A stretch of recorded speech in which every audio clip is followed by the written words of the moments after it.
All right, welcome into How About Wow, where you find the best Cowboy debates about the big topics, and we focus on what it's going to take to bring back the Cowboys' golden era. I'm Gavin Dawson, along with New Bear, and here are the topics tonight. Should the Cowboys go sign this running back? We're going to get to that in a few minutes. Are we already seeing signs the Cowboys messed up another trade? And is one of the best Cowboys players over the last 4 or 5 years already on his way out? Those are the topics, New Bear. How the heck you doing tonight, buddy? I'm still recovering from last night. We were like live texting each other during that game. There's nothing like a game 7. Unbelievable. Salute to the Dallas Stars for advancing. We are going to talk about that here. Salute to your barber too, man. I mean, thanks. You got that fresh fade, man. You look good this week. Yes, sir. Okay, here's the headline. Jerry Jones, what I think was just a laser-guided missile pointed directly at Diggs. It is very rare, New Bear, that Jerry Jones would ever say something publicly to hold a player accountable, and when he does so, it usually means quite a bit, okay? The headline, Cowboys need Trevon Diggs to attack knee surgery rehab after frustrations of the past. And for me, I think the big takeaway here is this dude could be done, sooner rather than later. Apparently doesn't rehab hard. I know most trainers, I mean, the Cowboys are no exception, New Bear. They like players that rehab hard and put a lot of effort into it. They just did not feel like Trevon Diggs did that with the ACL repair. And maybe that is why he's, having a catastrophic knee injury for the second season in a row.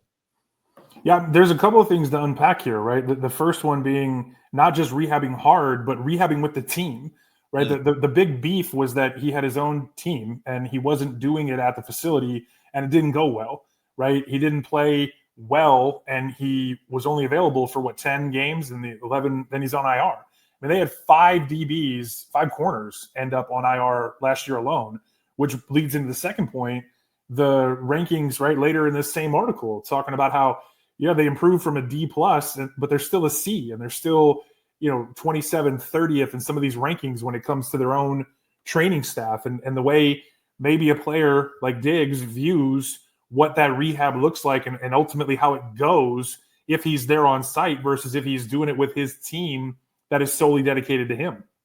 Yeah, it really makes you ask the question, should Cowboys fans be more concerned about Trevon Diggs' ability to rehab and work hard and do all the things he needs to do to come back like the athlete he was pre-injury? Or should you be more concerned with the Cowboys training staff who gets a C grade and has all these, players injured? Which one would you say? I'm actually more concerned about the chondral graft, right? I mean, you're talking, this is what modern microfracture is the nice little spin that you put on it. And I feel like what we're missing here is that this surgery, unlike the previous one that he had, and the rehab that's associated with it is much more acute and unknown, right?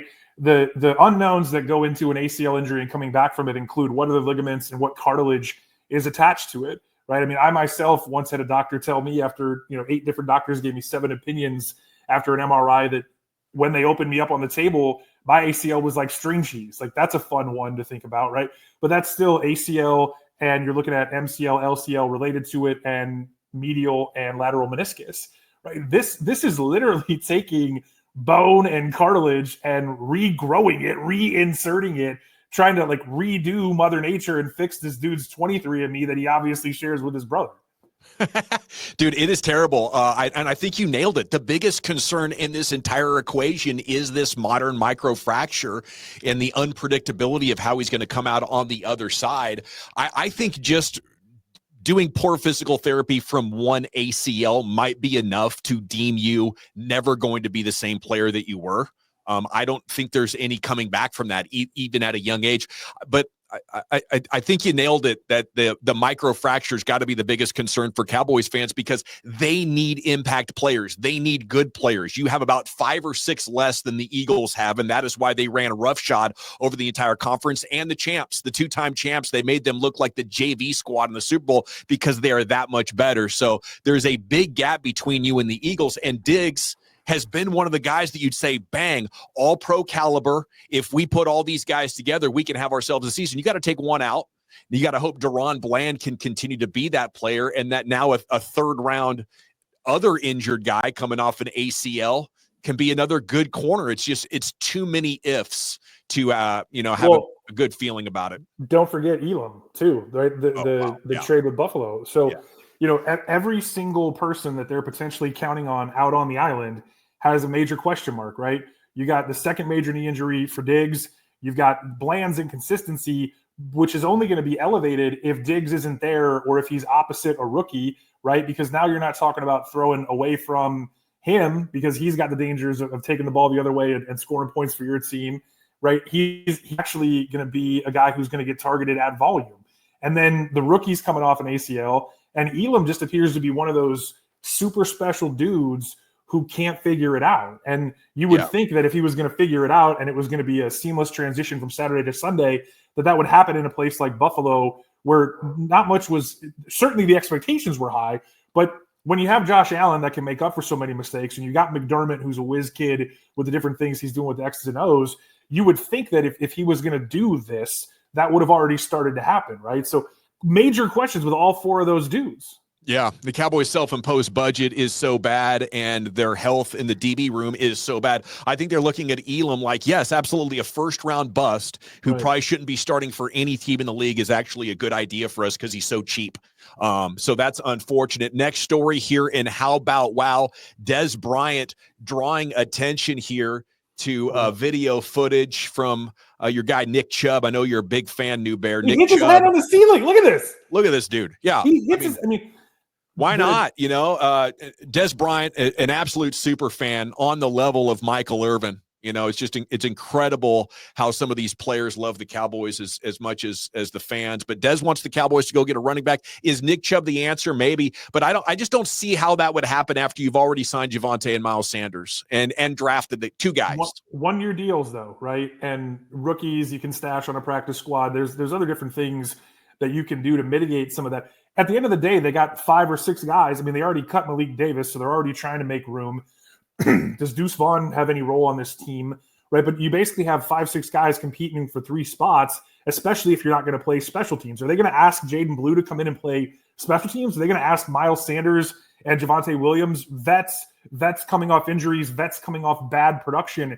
But are these guys all of a sudden going to go be gunners or something? Like, what are we talking about, right? Nick Chubb, and one thing that people forget is Shoddy had him when he was at Georgia. That Chubb's first catastrophic injury happened. Schottenheimer watched it and had to call plays for somebody else, right? And I think the one thing Chubb, beyond the squat workouts, beyond the really cool stuff that is moving weight, right, which you could say, oh, okay, but you still got to cut, you still got to run, you still got to jump cut through the hole. He's literally hitting his head on the ceiling. He looks bouncy AF, right? Yeah.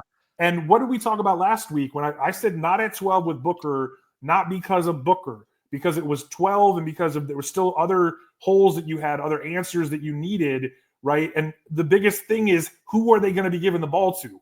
If Nick Chubb is healthy, he was on track to be – he's RB1 in the whole league when you talk about pure runners who, oh, by the way, also has really good ability as a receiving back out of the backfield, will stick his face in the fan on third down and pick up a blitz. And you're going to get this dude for what, $3.5-4 million? Like, what are we talking about? That's what it's looking like. The projected is $3.5 to $7 million. He is 29 years old, New Bear. I know it's an impressive video, but Mike Tyson looked pretty impressive warming up before he went out there and looked like an old man against Jake Paul, right? I mean, it's possible to look good in training, but the line between I'm a badass running back and I'm not athletic enough to be productive at all is very, very thin in this league. If you're going to talk about a dude who's been through the ringer where his legs spun around, it looked like an inner tube out there in the water, and you wonder if this dude's ever going to be able to walk again. And then he comes back and is an All-American. He comes back and falls to the second round because of that. And everybody in Cleveland is screaming from the rooftops that this dude should be a Brown for life. He is the best running back after Jim Brown in franchise history. And again, before this run of freak injuries with the terrible tackle rule that they're going to end up having to get rid of the hip drop bullshit, right? And this last one, if anyone's going to come back from it, it's going to be this dude. He's already done it 3 times. Listen, if you're telling me I could have Nick Chubb instead of Javonte Williams or Miles Sanders, yes, I'll do that. But after the Cowboys have already spent $6 million on free agent running backs, they already fumbled the Rico Dowdle situation. I don't want them how tightly they allocate salary cap space. I don't want them to spend any else on the running back spot. I guess I'm just fingers crossed that Jaden Blue can be the answer. Next up here, and how about, we go to the Joe Milton story. Yeah, question, New Bear, did the Cowboys already F up another trade here with day 3 picks to the Patriots for Milton? This Boston radio guy says somebody told him he's just not a good dude.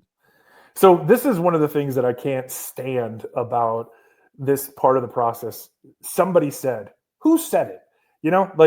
Was it Drake May? Was it the quarterback's coach? Who said it? It's nice to see that some things haven't changed in New England, and we're still going to get a bunch of, secretive bullshit as we go through these processes. You just got a 5 and a 7 for a dude that you don't want. Shut up, right? But at the same time, this plays into what we're talking about with what they're doing, playing musical chairs with the locker rooms, and what they're doing, talking about, hey, we drafted a bunch of good football players that happen to be really good people.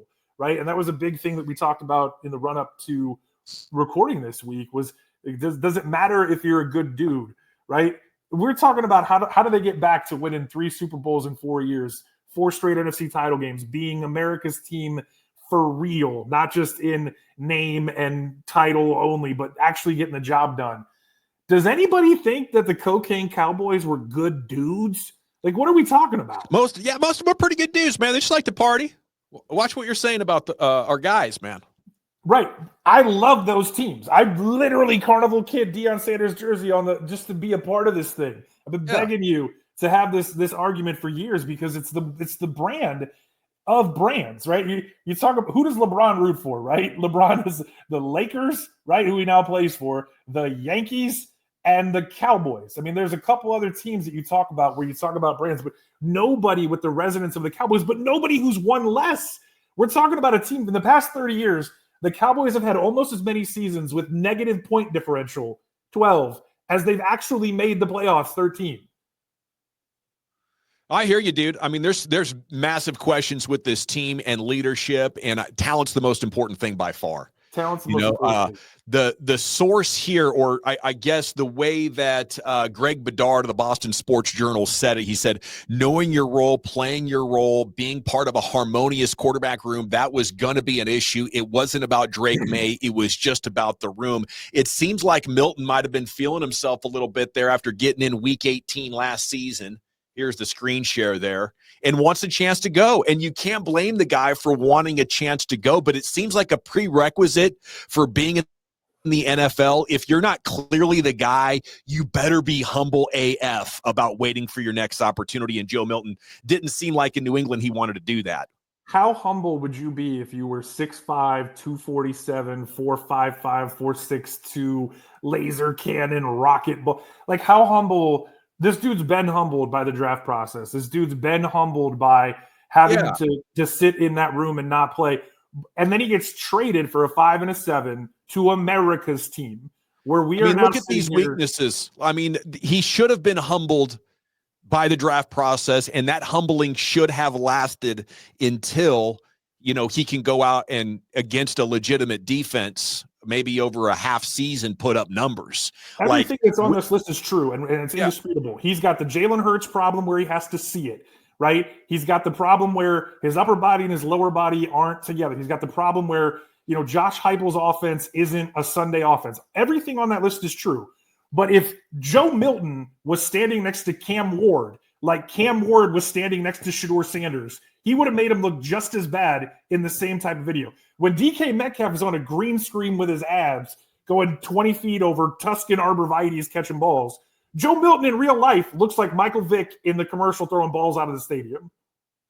I mean, I love it. I was a big fan of Anthony Richardson, 245 pounds, I think, but that's not what it takes to be successful, right? I mean, if you're looking for an edge that's bendy and fast, you're like, wow, 245 pounds. At quarterback, I don't care if you're 205 or 235. I care about how you process the game, how tall you are, and how that ball comes out. Right, but Joe Milton is a throwing quarterback first, right? Let's not make that mistake. Just because he looks like Cam Newton doesn't mean he plays. But he's not a good throwing quarterback. I mean, 65%. He might be better at just running. It's fun for me to have this conversation about like what stats matter and what stats don't matter, right? I think that the big question here becomes what is his role on this team? His role, his problem in New England is that like Drake May is going to be a pretty good NFL quarterback. Does he ever become a super duper star? We'll see, right? But Joe Milton's going to work every day in New England while that dude's figuring it out, saying, I'm better than that dude and believe in it. So what I want to know you're is the same age. Yeah. You're the same guy, right? Roughly, yeah. He's coming to Dallas and Dak's $40 million. And Dak is the franchise. And Dak is Pro Bowl. Yeah, I shorted that. Sorry. There's a clear expectation, right? He is not fighting to become QB1 unless Dak rolls an ankle again, right? And then if he steps in, I have to believe that there's a clear pecking order and there's going to be a level of respect based on what Dak has done versus a dude who came in with him like Drake May that he's literally competing with every day. Next topic here, and how about well said, by the way, New Bear. Coach Brian Schottenheimer on the Cowboys locker room assignments changing. Apparently, we're going to have Dak Prescott and Micah Parsons right next to each other. Here's Shotty. Kind of like the setup in the locker room. Like the players get into saying that, like Pete going there yesterday, obviously there's some players that have left and some other guys, Mike is closer to Dak, things like that. Do you have a big say in that? Is it up to the players? Like who determines that? We moved some guys around. This year I did, along with the help of the staff. Again, they don't really get a say in that. But there's a method to the madness. I think when the guys went into the team room for the first time, I made them all stand up after they sat down. I let them sit down and I had them stand up and I had them move seats. Why? It's a new year. It's 2025. We'll do that in 2026. We'll do that in 2027 and beyond. I think it's just when you start a new year, do something different, change something up. So it's something that's talked about, thought about, but there's a method to the madness. I like it. I think it's a good idea. The Cowboys' chemistry was bad last year. Morale was low. I think anything to alter the energy and get some different kind of conversations happening is probably a good idea, New Bear.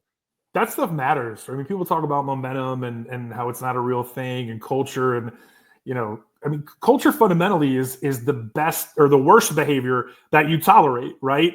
And when you're 7-10, when Dak goes out, when you don't have a second wide receiver to take pressure off of CeeDee Lamb and you're losing, all those questions come to the surface, further exacerbated by a lame duck coach and all these other things. So what I love about that clip is he keeps talking about how it's a new year and we're going to do this again next year, right? The idea that this isn't just something that they're doing for the sake of doing it. It's something that they're trying to ingrain in the organization.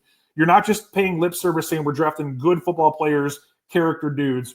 We're also making changes fundamentally to the little things, right? Because the little things add up, right? If you're somebody we know that's going to show up on time, and on time means 10 minutes early, that stuff adds up and it's algorithmic over the course of the year.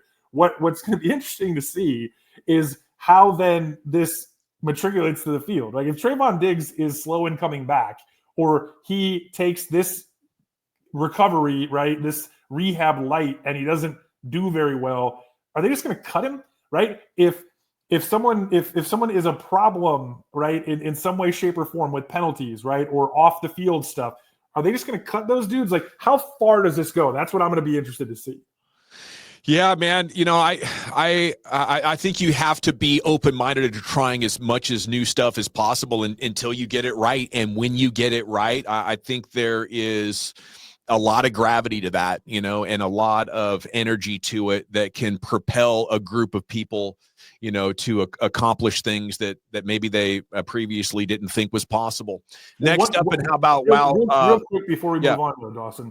I think one thing that we have to talk about here is that Shotty's got a little swag, right? And he's got a little attitude, and he's coming in here with a lot of baggage, right? And that baggage is attached to a lot of things going wrong everywhere that he's been, right? Going back to Favre's bicep, to Sam Bradford's knee, Nick Chubb's knee, right? But in Seattle, it wasn't a quarterback in particular getting hurt that was the issue. It was him, right? It was everyone dogged him on the way out of town.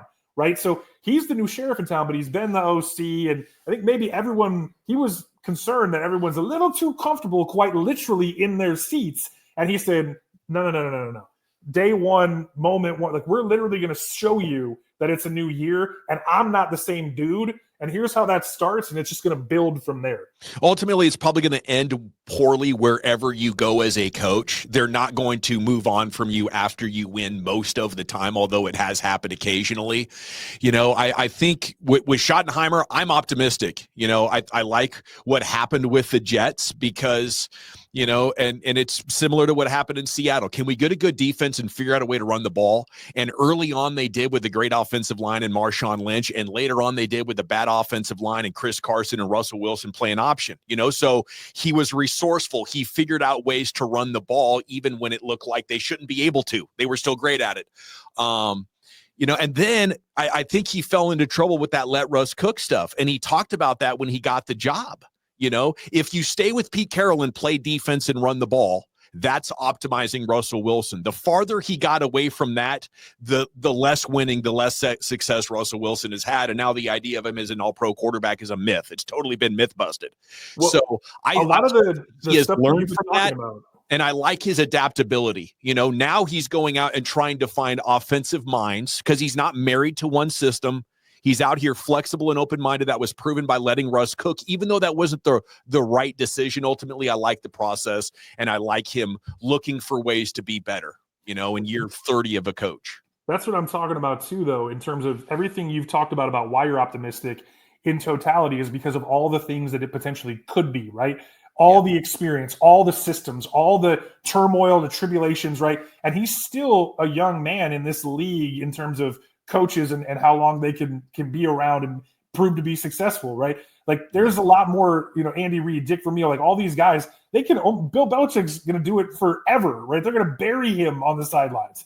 And at 51, with all the life experience, right, and all the stuff that we're putting in his bag, it does beg the question, like, what is he ultimately going to hang his hat on? And what I love is that he's coming into this thing, and you got people, trolls, saying Nepo baby at every step. You got people, trolls, talking about how Jerry just promoted a guy from inside because he can control him. There's all this other negative stuff that's out there, and he is very subtly addressing that with things that, like, you can say it's just musical chairs, and it's a silly little thing. It doesn't matter. What matters is what happens on the field.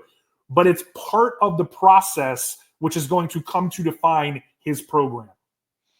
No, I think you nailed it, man. I would also say, though, that, part of him getting the job is trollable, or it is, you can be critical of Jerry Jones for the process and hiring a guy internally that he knew would be loyal to him, has seen the circus behind closed doors, and is like, hey, I'm fine with keeping your secrets, Jerry. I'm not going to blow you up. Like, it is very frustrating when the Cowboys go through a coaching search because it's like the most qualified guy who won't show up Jerry. And sure, that guy can be hard to find, and he's probably not that powerful, So you need a guy that can manage up, as they say, and manage to help the football team. And you have to, by the way, also have your finger on the pulse of all the modern offensive trends with your coaching staff, because you are getting no help from the GM, right? You got to try to troubleshoot what it's going to take to win in today's league without any help from a GM. So it's a big ask from Brian Schottenheimer or Mike McCarthy or Jason Garrett, there's some blogs where it says GM name in theory in parentheses, right? I mean, it's ridiculous. It really is. And one of the things that I'm most fascinated to see is ultimately what they have success with, what they hang their hat on, and then what they do off of that, right? Because the big thing, it's a week-to-week league, and it's a copycat league. And when people start figuring that stuff out, I think all the things that you're talking about are interesting because they add up to him having answers. And right now, he's giving the test, right? And then there's 17 weeks of answers. And at the very least, we know it's not going to be boring. Yeah, it's not going to be boring, and he's going to try to solve the problems instead of relying upon what he's learned in a lifetime. He already solved one of them. I mean, putting Parsons next to Dak means less podcasts. So less me here in Pittsburgh hearing Micah Parsons talk about how much better he is than TJ Watt. Yes. But I think he is a guy that has a shot of having success. And what you said about him, swagger or cool or whatever you want to put on it, like you have to be like laid back and let Jerry do his thing and also still manage to have control of the players. And I think the way of doing that is just to be like, it's all good, man.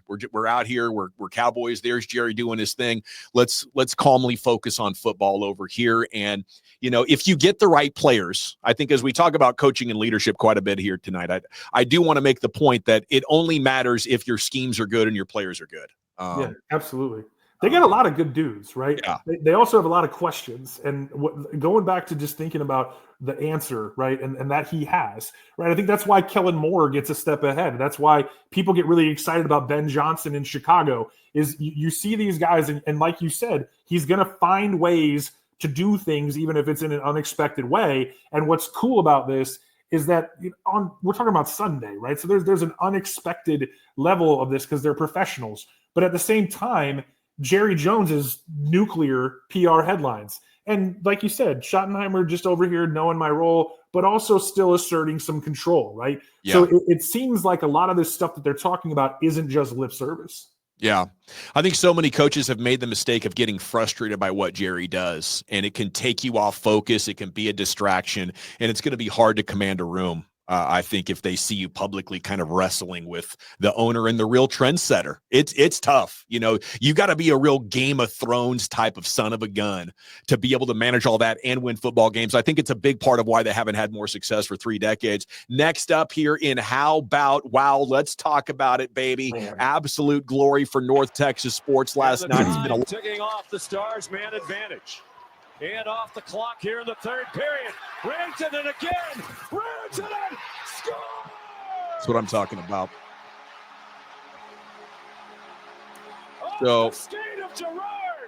I know it's been real tough. Like the Rangers start, the end of the Cowboys season, the Luka trade, nothing has been great. It didn't seem like anything was meant to go our way. So when Game 6 happened, I figured, that's just how things have gone. We had this epic second period and took the lead, but they're just going to have epic puck luck to win this game and probably going to lose Game 7. And it appeared that was going to happen again, New Bear.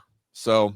Well, we're going back and forth, and I was just a couple minutes behind live time, and you were like, do we even keep watching? Like we weren't ever going to quit. It's a Game 7. Anything can happen. There's nothing like a Game 7. But I was literally saying things like, I mean, damn, right? If it's going to not go your way, this is how it's going to not go your way. A dude who scored 1 goal in 48 games is going to score shorthanded, right? My God. And you're going to the hockey gods, right? Were just like not. I mean, it was not fun there for a minute, and then literally the exact opposite thing happens, right? The guy who's traded from the team, who the team that he's traded to says, you know what, we don't want you at any dollar amount, and he ends up being the dude corkscrewing around, putting it off skates, right? I mean, when you hit me with the green team, right, in all caps, my kids had put their winter jackets on because they said the TV looks cold, Daddy. And they're sitting there like you were talking about, your kids asking questions and like trying to follow the puck. And it was so much damn fun. It was a majestic night. It's what being a sports fan is all about. And it reminded you that sometimes good fortune can happen for your team. And really unbelievable to not win a game all year after being down multiple goals in the third period. They do it there. That's like the Rangers in the World Series Game 1 coming back and winning a game in the 9th inning while trailing for the first time all year after Corey Seager's home run and Adolis Garcia in extra innings. Amazing. And we look forward to talking about more of these amazing sports moments with you. You stay up late and you never leave early. That's right. Never leave early. Man, those guys drive me crazy, New Bear. I tell you what. So, back next week with more Cowboys stories and headlines. And hopefully at some point we'll be even talking about Cowboy glory around these parts. Don't laugh too hard. We'll talk to you next week on How About Wow.